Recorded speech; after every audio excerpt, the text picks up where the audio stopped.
Hello. I'm very privileged to be able to speak again to one of my favorite people, Gene Dolgoff. And Gene, I know you're doing a lot of work on cancer research. If you could fill us in on that, I'd very much like to hear it. I am very fortunate now to be working with a team of 16 doctors, surgeons, oncologists, radiologists, scientists, to develop this new concept, which I actually started working on back in 1969. And through the years, it's progressed slowly, and it's accelerated in the last year with this wonderful team. We're developing a completely new kind of treatment for cancer. The way that cancer has been treated up to now has been with what's called the gold standard, which is a combination of surgery, radiation, and chemotherapy. And it's somewhat successful. It depends on how early you catch the cancer, how successful it is. And sometimes people actually do get cured, only if it's caught very early. But usually what happens is it's delayed, its progress is delayed. So you get extra time, and the extra time you get could be from a few months to decades, which is terrific, but it's still not the whole life that you expected. So it's got a lot to be desired, and it also comes with a price. I mean, there are a lot of side effects, and it's disfiguring, and there's many complications. What we are developing is radically different. There's no need for surgery, there's no need for radiation, there's no need for chemo. Instead, we're using nanotechnology, which has been in the news for decades. Nanobots coursing through your body that fix the problem. Well, it's sort of like that, but not exactly. Okay. So we do inject nanoparticles into the bloodstream, and they are a few billionths of a meter in diameter, so they are very small. But they are bioinert, so they don't do anything bad to the body, and they consist mainly of iron, which we have in our blood, so it's not a problem anyway. These are not really robots, so it's not really nanobots, but they are going to do some very specific functions. The problem with the concept of nanobots, as the press has talked about for decades, is that you can't put such a complex mechanism that's capable of doing some complex task into this small space. Plus, you can't get enough energy into this small space to power such a device. So we don't do that. What we do is we put these dumb particles in that are constructed in a certain way so that they can take input externally, from external information. So now you have this coursing through your body, and they are covered by certain chemicals that cause them to seek out whatever we want them to seek out. So for instance, if you have pancreatic cancer, which today nobody knows how to detect, and it doesn't have any perceptions that it creates, so by the time there's some kind of a bad thing happening, it's way too late because it's progressed too far, and that's why most people die from pancreatic cancer. Well, this could be a routine test that everybody goes through. The nanoparticles go through the body, and using what's called monoclonal antibodies, it seeks out the tumors that are cancerous cells of the pancreas, and it attaches to them.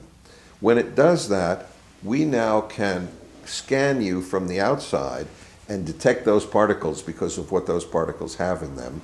And we get a three-dimensional image of where those particles are within your body. So if you had a pancreatic tumor, those particles would accumulate there, and we would get a 3D image right there telling us, oh, there's a tumor there. And metastasis happens whenever you have a tumor, and sometimes it happens immediately. So that means a couple of cells break off and go through the blood system or the lymph system, and they go somewhere else and deposit themselves and then grow tumors in other places. Well, our particles will find it wherever it is. And this is so important because metastasis is responsible for more than 90% of the deaths from cancer. Not the primary tumor, but the metastasized tumor. Yes. This will locate them wherever they are in the body, and this of course will work with any type of tumor, so it doesn't have to be pancreatic cancer. So now we get a three-dimensional holographic image of exactly where in the body these things are. Now the best part is the next step. We then send energy into the nanoparticles, and that energy causes the nanoparticles to heat up. Only a few degrees, but enough so that the cancer cells can't take it, and the cancer cells therefore die. Now, the big hurdle was, how do you get that much energy into the body without damaging the body? And that's always been a big problem, for instance, with radiation therapy. You sending in powerful radiation, whether it's X-rays or gamma rays, or even if it's protons, you're still going through healthy cells and you're going to damage them. So how do we get all that energy in without damaging healthy cells? And we do it by using holography. Holography reconstructs energy in the locations in space that you want to be reconstructed. But in the areas where you don't want it, there's what's called destructive interference, which cancels the energy. So the energy goes into the body, but because the beams are overlapping, they cancel in terms of effect. So the body perceives no energy, even though the energy is there, except at the tumor location. Then the energy is no longer canceling, and we have what's called constructive interference. The energy is now addressing the nanoparticles, causing them to heat up and do their work. But meanwhile, the healthy cells don't get damaged at all. So that's the basic basis behind this radical new way of treating the cancer. That's extraordinary. I mean, this is disruptive technology with a capital D. Where are you, or what do you need to develop this technology and bring it to market? Well, we have a great team that has done a lot of research on the individual steps. For instance, work has been done with mice and with dogs, showing that the nanoparticles will heat up and will absolutely kill the cancers, and that's been shown. Vets for these dogs gave up on these dogs and allowed us to do some experiments, and we did the experiment with this type of treatment with the nanoparticles, heating up the nanoparticles. The cancers were cured. They were completely eliminated. So instead of dying from the cancers, the dogs died of old age much later. So it's very important to understand that when a tumor forms, it doesn't necessarily always form as one lump. It often forms as a web of tumor cells that surrounds blood vessels and nerves and muscles. So it's not like you can go in there and just cut out the cancer cells. It's too intricate. You can't do it, which is why so many times you just have to do a mastectomy, or you have to amputate a limb. It's a terrible thing, and yet it's not necessary, because all you have to do is this process. It will selectively kill those tumor cells and leave the healthy cells alone, and then you won't need that kind of destruction to take place. Wow. How far away do you think we are from this essentially eliminating cancer?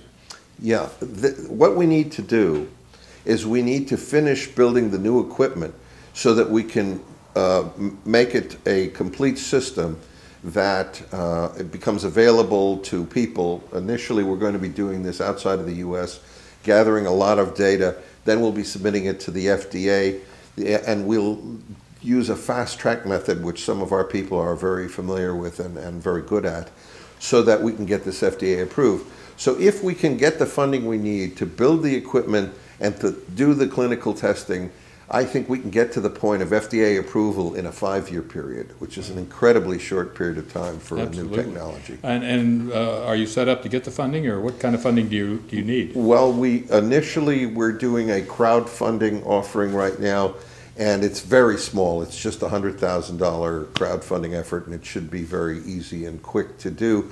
That'll allow us to make a feasibility demonstration, and then we'll raise the bigger amount. We need to raise $10 million to be able to get to an actual clinical system. So that will probably be done with venture capital and other types of investors, and who knows, maybe a public offering, I don't know. But also we're setting up a 501c3 so that we can take donations as well, and they will be tax deductible as usual. Very good. Well, that's very exciting. Anything else you can think of that we should know about the work you're doing? Well, it's a whole new paradigm. And it's very, very important, because even though you may think, I'm not going to get cancer, I feel fine, the statistics are that cancer is the fastest growing disease on earth. It is the #2 killer of everybody, but it is the #1 killer of people aged 45 to 79 and all children under 19, #1 killer. 1 out of every 2 men and 1 out of every 3 women will get cancer in their lifetime. There's no question about it. So everybody is going to be touched by cancer, either personally or a loved one, a family member, a pet, and the prognosis is bad because, for instance, in 2016, there were 1.7 million new cases of cancer and over 600,000 deaths. It is rampant. In the next 2 years, there will be more deaths than all of the wars that we fought in worldwide combined. Wow. Gene, I really want to thank you for the work you're doing. Just personally, it's fascinating, but it makes a difference. Thank you so much. I appreciate you letting me have the opportunity to talk about it. It's so important. Well, I'm looking forward to a lot more. Thanks. Thanks.